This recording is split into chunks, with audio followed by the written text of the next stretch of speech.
But ಅವ್ರು ಹೇಗೋ ಅವ್ರ ಪ್ರೀತಿನ ಹೊರ ಹಾಕ್ತಿರೋಂಥದ್ದು. ಆದ್ರೆ ಕೆಲವರು ಇವಾಗ ನೀವು ನೋಡಿ, ನೀವು ಮಾತನಾಡಿರೋದ್ರಲ್ಲಿ ಯಾರಿಗೂ ಕೂಡ ಇವರು ದರ್ಶನ್ ಪರವಾಗಿದ್ದಾರೆ, ರೇಣುಕಾ ಸ್ವಾಮಿ ಅವ್ರ ಪರ ಇಲ್ಲ ಅಂತ ಎಲ್ಲೂ ಕೂಡ ಅನ್ಸಿಲ್ಲ.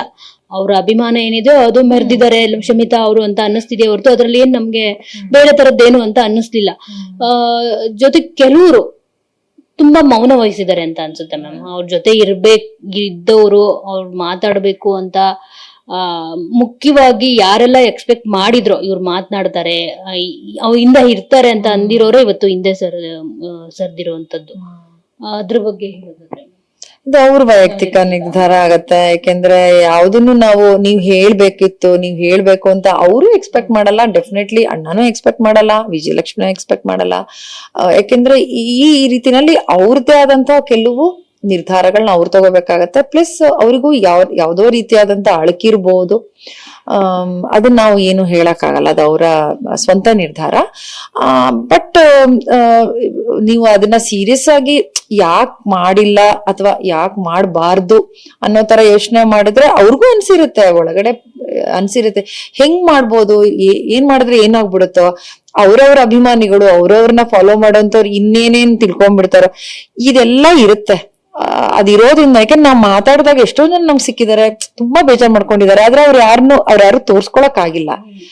ಅವ್ರ ಮ್ಯೂಸಿಕ್ ಡೈರೆಕ್ಟರ್ಸ್ ಇರ್ಬೋದು, ಸಿಂಗರ್ಸ್ ಇರ್ಬೋದು, ಆಕ್ಟರ್ಸ್ ಇರ್ಬೋದು, ಪ್ರೊಡ್ಯೂಸರ್ಸ್ ಇರ್ಬೋದು, ಡೈರೆಕ್ಟರ್ಸ್ ಇರ್ಬೋದು, ಆಕ್ಟರ್ಸ್ ಅಂದ್ರೆ ದೊಡ್ಡ ದೊಡ್ಡ ನಾಯಕ ನಟರ ಇರ್ಬೋದು, ಅವ್ರು ತುಂಬಾ ನೋವಾಗಿರತ್ತೆ. ಹೇಳ್ಕೊಳ್ಳೋ ರೀತಿ ಏನ್ ಮಾಡಿದ್ರೆ ಏನಾಗೋಗುತ್ತಾ ಅನ್ನೋಂತ ಒಂದು ಡೈಲಮಾದಲ್ಲೂ ಇರ್ತಾರೆ.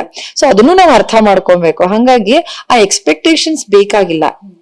ಒಳಗಿದೆ ಪ್ರೀತಿ ಇದೆ, ಅವ್ರನ್ನ ಪ್ರೀತಿ ಮಾಡೋರು ಪ್ರೀತಿಸ್ತಾನೆ ಇರ್ತಾರೆ. ಅವ್ರು ಬಂದ್ಮೇಲೆ ಅದು ಮುಂದುವರಿಯುತ್ತೆ, ಅದೇನು ಕಮ್ಮಿ ಆಗಲ್ಲ.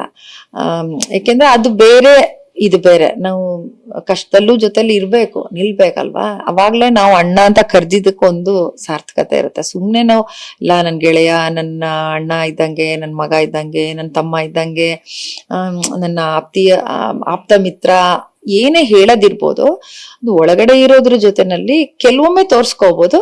ಕೆಲವೊಮ್ಮೆ ಅವ್ರದ್ದು ಪರ್ಸನಲ್ ಇದಿರುತ್ತೋ, ಪ್ರಾಬ್ಲಮ್ಸ್ ಇರುತ್ತೋ, ನಾವು ಹೇಳಕ್ಕಾಗಲ್ಲ. We cannot expect it. ಜೊತೆಗೆ ಎಲ್ರು ಕೂಡ ದರ್ಶನ್ ಅವ್ರನ್ನ ನೋಡ್ಬೇಕು ಅಂತ ಪರಪ್ಪನ ಅಗ್ರಹಾರಕ್ಕೆ ಹೋಗ್ತಿರುವಂತದ್ದು.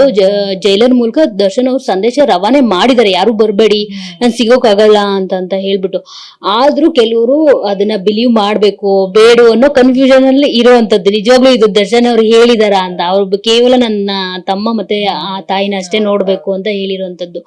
ಸೊ ಈಗ ನೀವು ಎಲ್ರು ಎಕ್ಸ್ಪೆಕ್ಟ್ ಮಾಡ್ತಿದ್ದಾರೆ ಏನಾದ್ರೂ ಅವರ ಆಪ್ತ ಮೂಲಗಳಿಂದ ಬರ್ಲಿ ನಮ್ಗೆ ಮಾಹಿತಿ ಅಂತ ಅಭಿಮಾನಿಗಳು.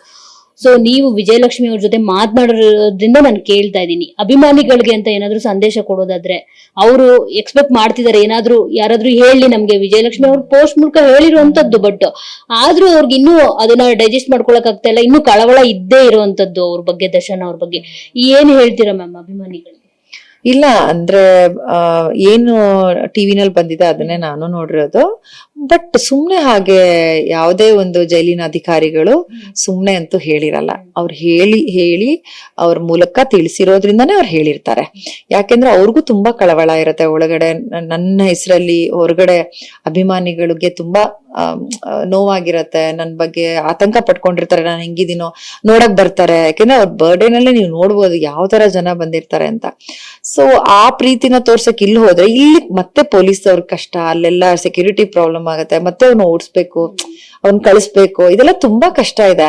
ಹಾಗಾಗಿನೇ ಅದನ್ನ ಅನೌನ್ಸ್ ಮಾಡಿರ್ಬೋದು ಅಂತ ನನ್ಗನ್ಸುತ್ತೆ. ಡೆಫಿನೆಟ್ ಆಗಿ ಅವ್ರು ಹೇಳಿರ್ತಾರೆ, ಹೇಳಿರೋದ್ರಿಂದಾನೇ ಬಹುಶಃ ಜೈಲಿನ ಅಧಿಕಾರಿಗಳು ಅದನ್ನ ಎಕ್ಸ್ಪ್ರೆಸ್ ಮಾಡಿರೋದು. ಬಟ್ ನನ್ಗೆ ಫ್ಯಾಮಿಲಿ ಕಡೆಯಿಂದ ಏನೂ ಗೊತ್ತಿಲ್ಲ.